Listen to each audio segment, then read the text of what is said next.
I think anybody who wants to write can and should write. It's the type of thing that the more you do it, the better you get. The more you read, the better of a writer you are. The more you consume stories, the better of a storyteller you are.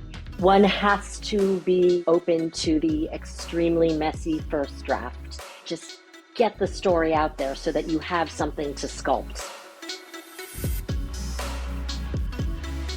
Some experts chase attention, but the smart ones build authority. You're listening to the Authority on Demand podcast, where credibility becomes your competitive advantage. Every week, we're pulling back the curtain on how founders and leaders turn expertise into inbound demand through books that position, media that converse, and strategies that actually move the needle. I'm Danielle Hutchinson, your host and Chief Creative Officer at Authority on Demand. Now, let's turn your authority into leverage. Okay, everybody, so picture this. You make a reservation, you show up, you're seated. But here's the thing, some reservations aren't about tables, they're about the hesitations we carry, the doubts we hold, and the fears that keep us from truly committing to our lives, relationships, and our creative work. Well, today's guest has been writing that story since 2007. Laura Buchwald joins us to discuss the Book of Reservations, a novel that's part ghost story, part love story, and set against the chaotic, beautiful backdrop of New York's restaurant world. She's also a podcast host herself, co-creating People Who Do Things, and has spent nearly 2 decades refusing to give up on a story that became a trilogy. So grab your coffee, settle in, and let's talk about making reservations, the kind that actually keep us from living fully, the kind that also might just save us. So, Laura, welcome to the show. It's an honor to meet you. It's an honor to be here. Thank you so much. Hey, real quick before we jump back in, if you're loving what we're doing here, hit that subscribe button and drop us a like. We're bringing you the best authors, the most real conversations, and all the writing wisdom that you didn't know you needed. So stick around because it only gets better from here. All right, now let's get back to the conversation. Of course. Yeah, I'm really excited for this one. I think that well, first off, I love a good pun, right? A play on words like reservations. I mean, so many different things. And I think it's cool that you did that as a premise, but everybody does kind of deal with this sort of thing. So it's important that you took this and put it into the written word for us. I'm looking forward to this conversation. Great. Well, yeah, I always like to start off with getting to know a little bit about my authors, though. So, a little bit about you. I mean, you mentioned this all began back in 2007. So, tell us how it was going on that time of your life. Sure. Well, at that time in my life, I was living in Greenwich Village and spending a lot of time at a restaurant right down the block from me that became the set piece for this trilogy. I got to know the staff at this restaurant very well. I got to see how everyone had come to New York to do something different, taken a temporary job in the hospitality industry. And, some years later, they're still there. And I also got to realize how they operated as a big, beautiful, sometimes dysfunctional family. So I became very interested in that dynamic. And at the same time, this restaurant is housed in an old building. It's nearly 200 years old now, I believe. It's been a series of restaurants over the years. It was a speakeasy during Prohibition. It's been a meeting hall. There's all sorts of lore about what has gone on in this building. So after spending some time at this restaurant, I started getting this creeping feeling that there was some sort of other energy there. And I jokingly, I thought, asked the bartender, I said, is your restaurant haunted? And he said, well, a lot of people say that it is. Oh, wow. So, yeah. So it was those two elements combined to form the impetus for the first story in this series. I started it in 2007. I won a first chapter contest through the Bronx Council on the Arts. And then I promptly put it aside for over a decade and worked on other projects. But the characters kept coming to me, and I couldn't stop thinking about them. I couldn't stop thinking about this world I had started to create. And then I started to have dreams about the characters, which was pretty wild and cool. And I decided I needed to finish this book and see where it went, finish the story and see where it went. So I finally finished it over a decade after I first began it. And then when I got my agent and then my publisher, they wanted a trilogy. So this book that I had originally written as a standalone became the first in a trilogy. And now we have the Book of Reservations, which is the second one that's just come out. Understood. And that's the one we're going to be focusing on today is the Book of Mm-hmm. Reservations, which everybody can see right behind Laura there on the screen. She's got a great, beautiful poster of the cover, which we'll talk about in a little bit. But before we dive into it, I'm curious to know, I mean, that must have been really interesting to go from a concept that was, of course, something you're passionate about and that you were dreaming Mm-hmm. about, but it was meant to be just one book. So from an author's Yes. point to expand that, like, what's that like? What's that process to, pick it apart and extend it. That must have been great, but challenging. It it was great and challenging. It was great because I realized, I get to spend, I mean, I love these characters and I love this world, that I would get to spend more time in it. And that was really exciting. It was also, as a creative person, to know, to be assigned what I was supposed to be writing next was in a lot of ways very liberating because I didn't have that, enormous question mark of which of these many projects that I've started should I be diving into. Um, and it was challenging because I had written The Coat Check Girl to be a standalone. And so I was beholden to a lot of the details that I had crafted, certainly the backgrounds of the characters, the biographical details, the little things that I had inadvertently set up that I was able to pull forward into a sequel. Uh, so it was absolutely both of those things. It was gratifying and challenging, and I'm pleased with the way it came out. It was, I was just having this conversation earlier. There's Writing a sequel is such an interesting process because you want it to be a standalone book as well. And you want it to be something that people who've read the first one can, instantly get caught up in what's going on in the second one, can be reminded of little details they might have forgotten about, but not be spoon fed the same information over and over again. So it presents a really unique challenge that I enjoyed and I'm still learning about as I write the third one in the series. Okay, so just to confirm, you're still in the process of writing a third one, which is even more exciting. So everybody listening today knows, well, we're excited about the book reservations, but there's more to come too. So There's that's more. great. Just real quick note on that. Is there a certain release date on that one while we're on the topic of that? Not yet. No, Not that yet. really Okay. depends on when it's ready, and that Understood. really depends on my muse and my creative inspiration. But I'm working. I'm well into a draft of it, so I'm it will come. I'm just not sure when at this point. Understood. Okay, well, hey, something for us to look out for. But enough dilly-dally then. Let's dive into the Book of Reservations itself. I mean, first off, I love the cover design. Tell us a little bit Thank about you. that design. It's people don't talk about book covers enough. We know that a book don't judge a book by its cover, but at the end of the day, it makes a big difference. So, It does make a big difference. I love this cover. All credit goes to my publisher, Ronan Weatherford, and their amazing creative team. It it calls back to the title of The Coat Check Girl, its predecessor, which takes place over the course of one very rainy summer.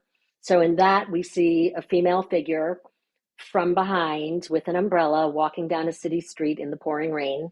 Here, Book of Reservations takes place in autumn of the year 2000, and it takes place largely in New York City. So the only direction I suggested was that I wanted it obviously to be thematically cohesive with the first book, but I wanted to make sure we had autumn in New York City, and I think they captured it beautifully.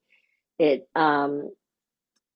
it really I thought I loved my first one so much that I wouldn't be able to love another cover quite as much as I did that one, but I just think this is fabulous and really suits the tone that I was going for in my book.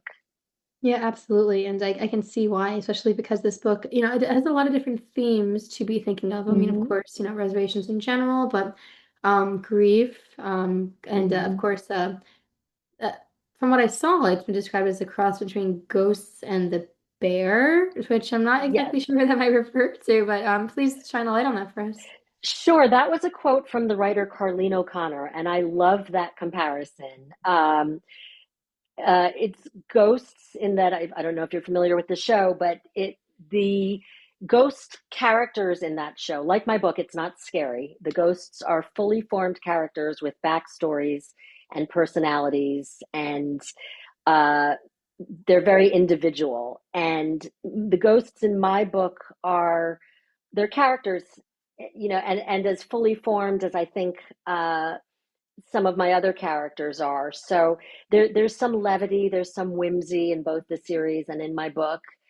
And then the bear, is such, I mean, that's such an intense show about the restaurant industry and really gets into the dynamics at play within the industry. And, so much hinges on the success or failure on any given night and the pressures that these characters are under. And they too serve as operate like a family where everybody has each other's backs, even if you don't always get along, like any family, like any beautifully dysfunctional family. So I really appreciate that comparison from Carlene O'Connor. Yeah, no, that's really you must be really honored to have that sort of recognition from an author like Yeah, I that. do. I Yeah, am. and it perfectly describes what the book's about, kind of gives people a great leeway into it to know what they might be Hmm. thinking about. So yeah, I mean, tell us a little bit about, the process itself. I mean, I saw that you visited the actual restaurant where the book took Hmm. place during your research. So I think a lot of authors can learn from that experience, and also that'll give us a good, insights into what the book's about a little bit more too. Sure. What is this restaurant, and how did that help the writing process? So, well, the restaurant, when I was going there, it was called Village. It's on Ninth Street between 5th and 6th Avenues in Manhattan, in Greenwich Village. It has changed hands several times. And, uh, it really helps me to be in a space that I'm writing about, even if I'm fictionalizing it. Um, the first book takes place in part in New Orleans. I spent a lot of time in New Orleans while I was writing it, and that was really helpful. Part of this book takes place in Denver. I went out to Denver while I was writing it. I think if it's possible, if one is, able to do it, it can really enhance storytelling to really get the texture of a place. And Mm. that's what I was going for. And, the bones of the restaurant are the same as they were when I was spending a lot of time there. The restaurant itself is quite different, but the second floor ladies' room still has that creepy, haunting feeling to me. And, every person that we spoke with when I went back there in recent months, and just as casually as I could, asked the wait staff if they ever felt any paranormal energy there. And everybody had, and everybody did. And one person said, I absolutely hate closing here by myself. So, this building has a lot of history in it. And if Yeah. one buys into this, a lot of ghosts. And, it's not, it can certainly feel off-putting, but it doesn't feel, uh, there's no element of horror to to either the real place or the fictitious version. Understood. Yeah, it's more so about like the character behind it and what could Hmm. be learned from it rather than the horror aspect of it. So I guess as a question to all to the readers then, what's like a message that you hope that they can gain from this after they read it? I mean, it's not meant to, scare you. It's more of like a profound thing to absorb from what I'm understanding. So what is this? Sure. Well, I want it to be comforting. I'm comforted by my belief in an afterlife. Um, Comforted both, in terms of that there is an afterlife for all of us, and that my loved ones are still, their energy is still here in some form. So I want it to feel comforting to the reader. I want it to, it's interesting when you write something with ghosts in it, you quickly realize that people are either pro or con the concept. So many readers that I've spoken with have their own ghost stories and are true believers, or have people in their lives who are true believers and, accept it.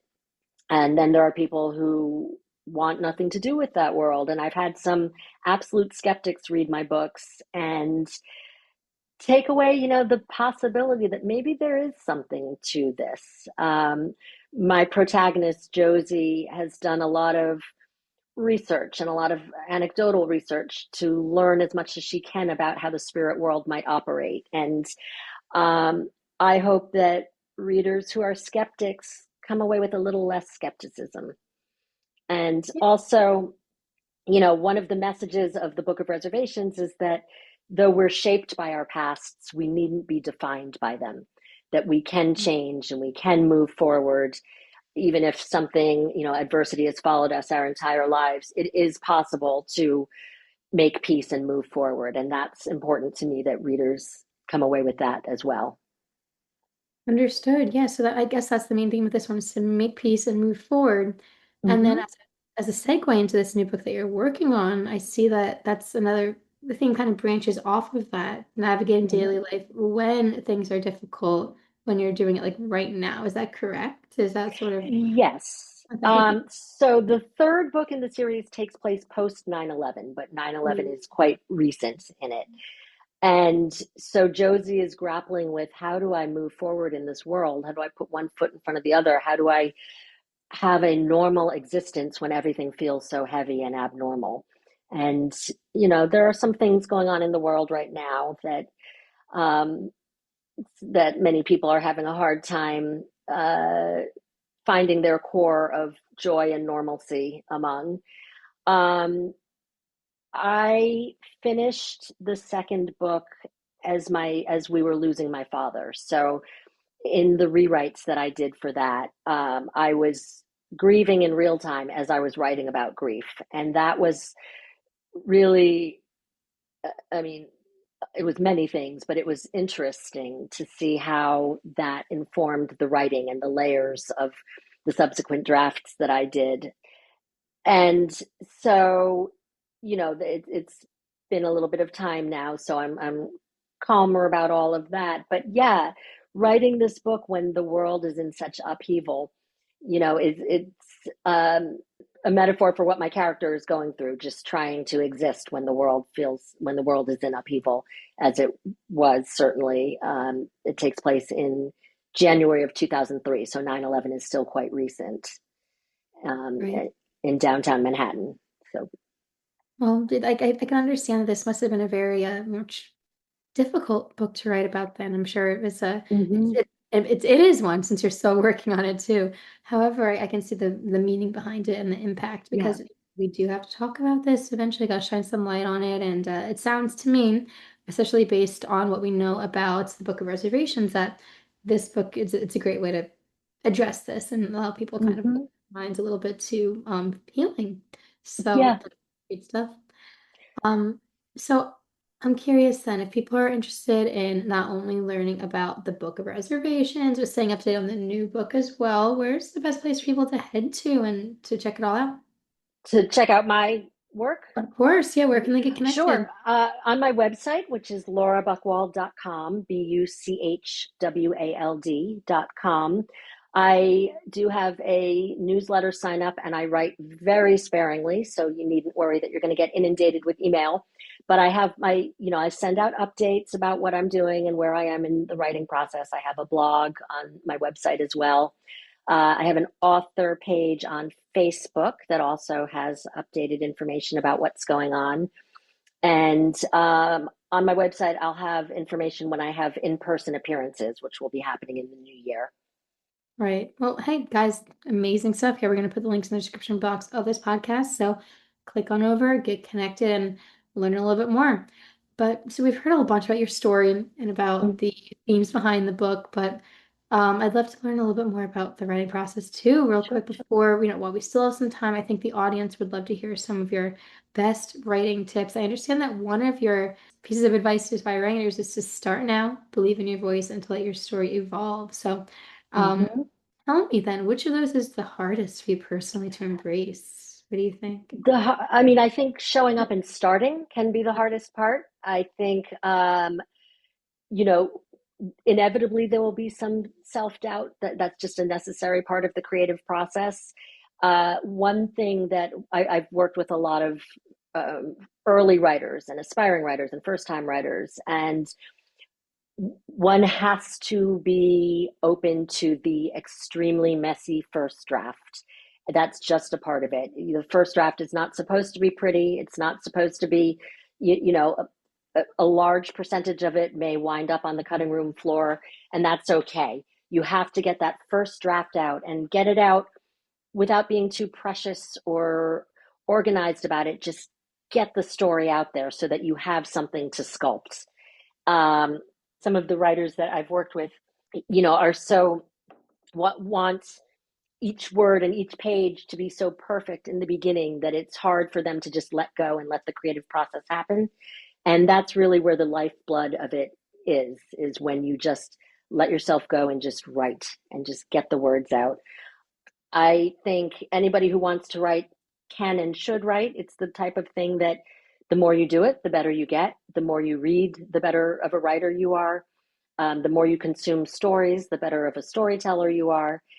And my advice is to just show up to the page, not be afraid of the blank page, not be afraid of writing drivel in your first draft. And it's a multi-draft process. You're Right. gonna, I mean, and that doesn't mean a complete draft each time. That means just revisions all along the way. But it's the best writing comes in the revisions. And so, it's not an overnight process by any stretch. Absolutely. Yeah, it's you gotta be in it for the long haul. And so I guess that's why, Mhm. you gotta get started, like you said. You can't have those reservations. I mean, I'm sure there was a little bit of callback to the book itself too, you Yes. can't have those reservations. But yeah, at the end of the day, you just gotta find that topic you love and stick to it is kind of what I'm hearing here, something that a Mhm. message to be shared, and you've been able to carry it throughout all of your books and extend the idea too, which I think is an amazing tidbit that people learn from today too. You've got it all, Laura. I appreciate you Thank sharing all you. of this with us. So yeah, everybody, if you're interested, if this is calling to you, then check out the links in the description box. Get in touch with Laura and stay connected because she's got more to come. And hey, this is all material that we can learn from, regardless of where we are in our lives. So, Laura, thank you so much for coming on. It's been a pleasure to meet Thank you. you so much. It's been a pleasure to chat with you. Of course, of course. And to all of you who may also be working on your own book, your own creative project, or your own 17-year journey, just keep going, like Laura told us, join a writing community maybe, believe in your voice, especially Mhm. when the world hasn't caught up to your vision yet. So remember, just keep writing, keep reading, and keep inspiring. We'll see you all next time on the Authors on Mission podcast. That's a wrap on another episode of the Authority on Demand podcast. If today's conversation sparked something in you, don't keep it to yourself. Share this episode with a founder or a leader who's ready to stop being the best kept secret in their industry. If you want to turn your expertise into inbound demand, head to authorityondemand.com to see how we help clients go from unknown to in demand. I'm Danielle Hutchinson, and I'll catch you on the next one. Now, go build some authority.